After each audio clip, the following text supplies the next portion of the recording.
मित्रों, महाभारत का ग्रंथ रहस्यों का भंडार है। ऐसे ग्रंथ में कई ऐसे अद्भुत किस्से थे जो हमें आश्चर्यचकित करते हैं। उन्हीं में से एक पात्र थे धृतराष्ट्र, जो जन्म से ही अंधे थे। उन्हें यह अंधापन एक बड़े श्राप की वजह से मिला था। पर धृतराष्ट्र ने ऐसा क्या किया था, इतना बड़ा श्राप मिला? आज के इस वीडियो में हम इसी तत्व पर से पर्दा उठाएंगे, तो बने रहें हमारे साथ अंत तक। नमस्कार और स्वागत है आप सभी का हमारे चैनल भक्ति कहानियां पर एक बार फिर। मित्रों, महाभारत में वर्णित एक कथा के अनुसार शांतनु और सत्यवती के दो पुत्र थे, जिनका नाम विचित्रवीर्य और चित्रांगद था। चित्रांगद अल्पायु में एक युद्ध में लड़ते हुए वीरगति को प्राप्त हो गए। इसके बाद भीष्म पिता ने अपने साहस के बल पर विचित्रवीर्य का विवाह काशी नरेश की पुत्री और राजकुमारी अंबिका और अंबालिका से करवा दिया। विचित्रवीर्य विवाह के कुछ समय के बाद ही विचित्रवीर्य को एक गंभीर बीमारी से घेर लिया था और वे काफी अस्वस्थ रहने लगे और उसी बीमारी की वजह से उनकी मृत्यु हो गई। उस वक्त विचित्रवीर्य की दोनों बीवियां अंबिका और अबालिका संतान विहीन थी।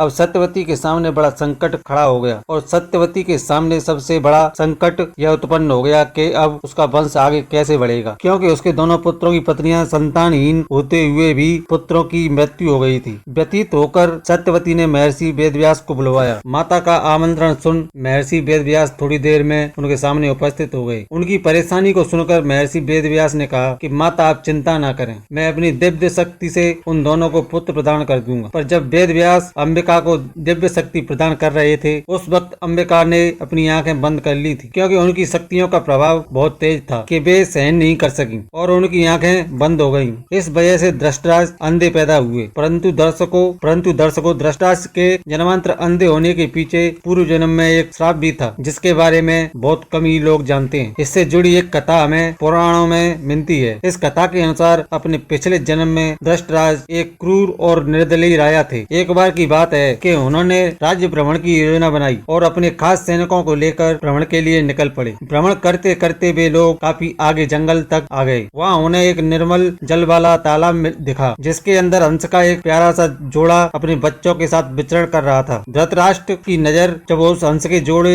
और उसके बच्चों पर पड़ी तो उसके अंदर की क्रूरता जाग गई और उसने अपने साथ आए सैनिकों से कहा कि इन हंसों की आंखें निकाल ली जाएं और उसके बच्चों को मार दिया जाए। सैनिकों ने राजा की आज्ञा का पालन करते हुए वैसा ही किया। सैनिकों द्वारा की गई इस निर्दयता के कारण देखते देखते असनीय पीड़ा को सहते हुए हंस के बच्चों ने कुछ ही देर में दम तोड़ दिया। अपने सामने ही हंस ने अपने बच्चों की दर्दनाक मृत्यु को देखकर हंस को बहुत दुख हुआ और उसे बहुत क्रोध आया। उसने राजा को श्राप देते हुए कहा कि हे राजन, तुमने यह अच्छा नहीं किया। तुमने अपने घमंड में आकर मेरे मासूम बच्चों के साथ जो क्रूरता की है, उसका फल तुम्हें अगले जन्म में जरूर मिलेगा। मैं जिस प्रकार पुत्र वियोग से तड़प रहा हूँ, उसी प्रकार तुम भी अगले जन्म में पुत्र वियोग से कष्टदायी पीड़ा से गुजरोगे। यही नहीं, तुमने मेरे बच्चों की आंखें भी निकाली हैं, इसीलिए अगले जन्म में तुम अंधे ही पैदा होंगे। और मित्रों, इसी कारण धृतराष्ट्र अगले जन्म में अंधे पैदा हुए। मित्रों, इस कथा से हमें यह सीखने को मिलता है कि कर्म का सिद्धांत अकाट्य है। जैसा करोगे वैसा ही भरोगे और आपको अपने द्वारा किए गए कर्मों का हिसाब कई जन्मों तक चुकाना पड़ता है। इसीलिए भागवत गीता में भगवान श्री कृष्ण ने सत्कर्म के महत्व को उजागर किया है। तो हम उम्मीद करते हैं कि आप लोगों को हमारी यह वीडियो आपको पसंद आई होगी। अगर अच्छी लगी हो